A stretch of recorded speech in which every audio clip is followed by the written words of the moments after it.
Alaikum, and welcome to another episode of our show, Stairway to Paradise. Professional success, quite the dream of many of the world's youth today. Spiritual success, well, not exactly what we're dreaming about, but ultimately it should be what us as human beings should concern ourselves with. We were created to become spiritually successful, to truly attach ourselves to the divine. But we can look at that later, inshallah. What I want to look at today is the question of, is there a mutual exclusivity between spiritual success and professional success? In other words, do I have to compromise one to be successful in the other, or can they go hand in hand? We went out and asked a lot of the youth this question. Let's see what they had to say.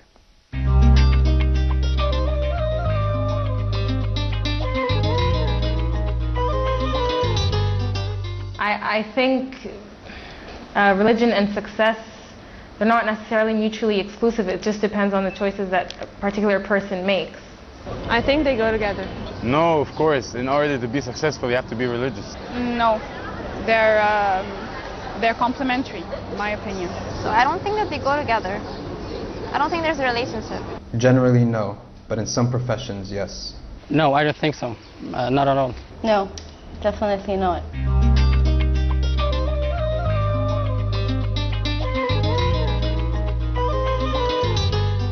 Okay, we're back, and now we're with Noor from Massachusetts and Shadi from Pennsylvania.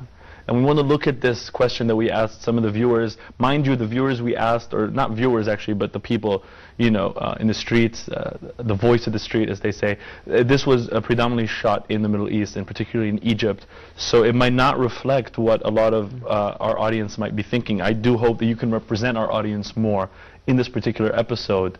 But the question was, nonetheless, do you feel that professional success and spiritual success are mutually exclusive? Do they not go hand in hand? Is it either or? And, you know, off the top of your head, again, what do you think?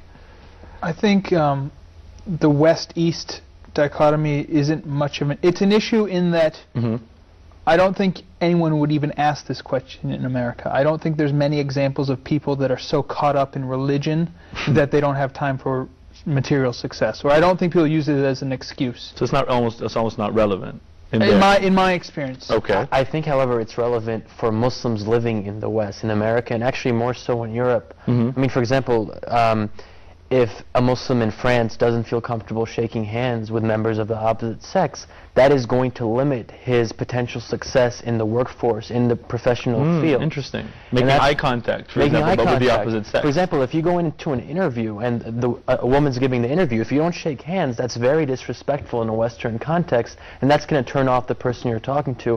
And not only that, give a bad image of Islam. So I think that Muslims in the West, there's more of a responsibility on them to embrace more flexible, let's say more moderate interpretations of some of these issues. But what if with moderate interpretations there's a line to be drawn? I mean, I totally do understand the point Shadi's making first before I move to the second question I want to pose here, and that is basically that, you know, in a Western context, particularly in America, if you don't make eye contact, regardless, because it's gender-free, the analysis is gender-free, if you don't make eye contact, that to them would reflect to the Western professional career world, the lack of confidence and almost actually insincerity and dishonesty.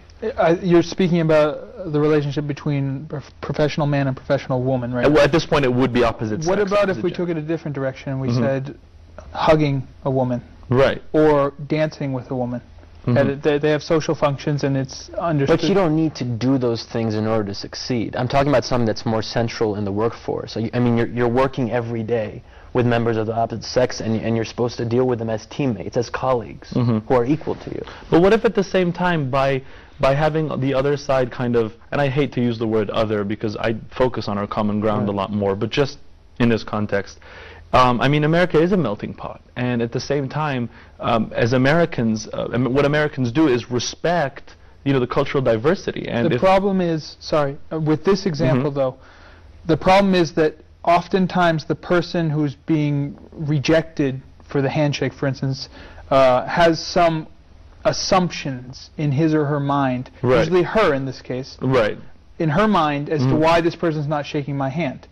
She might not realize that were it a woman Muslim, a Muslima, and a male, the woman might not shake his hand either. So she's almost thinking he'll shake a man's hand because he's a chauvinist or he's misogynist. And that's a wrong assumption. I see. I'm actually basing this on, there was a story in the New York Times. It was one of those ask whoever, Melinda or whatever. Right.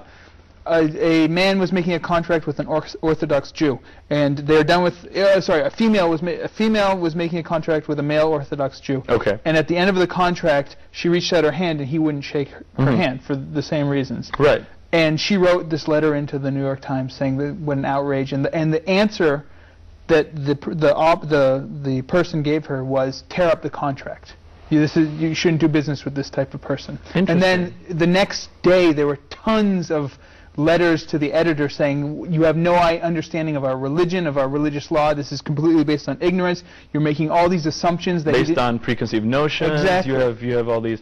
Well, it's very interesting. We are going to take this to the break and come back to discuss it, inshallah. But I do agree with you about there being a lot of baggage.